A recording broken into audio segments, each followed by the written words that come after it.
day 3. This is Sunday morning, and it's a late start because Dale had a gig last night in a town that's about an hour and a half away, and so after midnight arrives, and the bar is closing, but they have to break down the set. They have to pack up the stuff, and it took an hour and a half to get back home.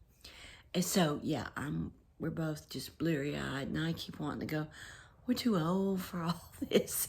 I mean, we should have gotten it all out of our system when we were like 35 or something. But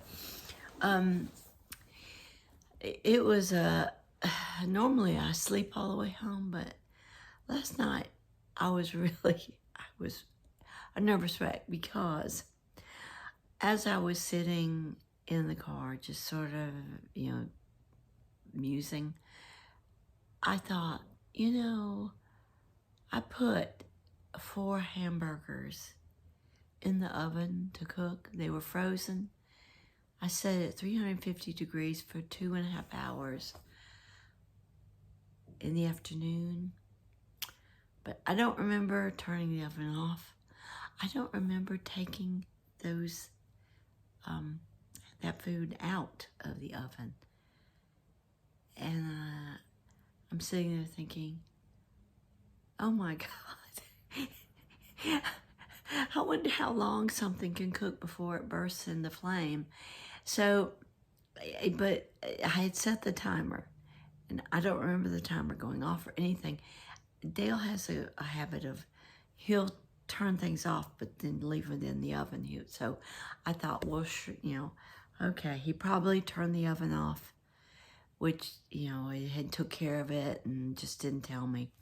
But I didn't know that. And there I am, and I was about to tell him, and, it was weird driving back for an hour and a half. Oh, honey, by the way, I thought, no, just don't say anything, wait and see what happens.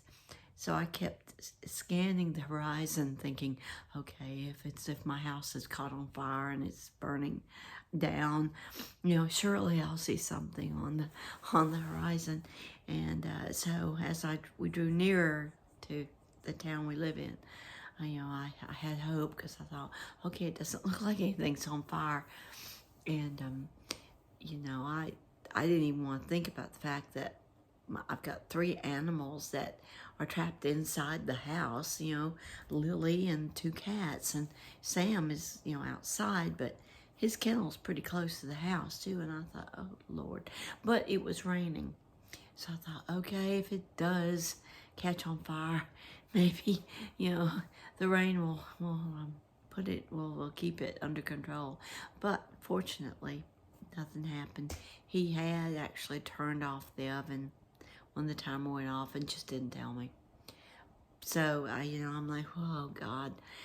So yeah, that's a lesson to me. And I realized sitting in that car that so many of the things I was depressed about or down on myself about, things that poor me, I realized they don't really matter now. Do they? In this moment, when you may not have a house, when you get back home, do they really matter? And the answer is obviously no. People talk about first world problems. Well, yeah, okay. Worrying about first world problems versus truly being plunged into a third world problem. Yeah, that defines things, doesn't it? Well, I'm going to go, so have a good day. Bye.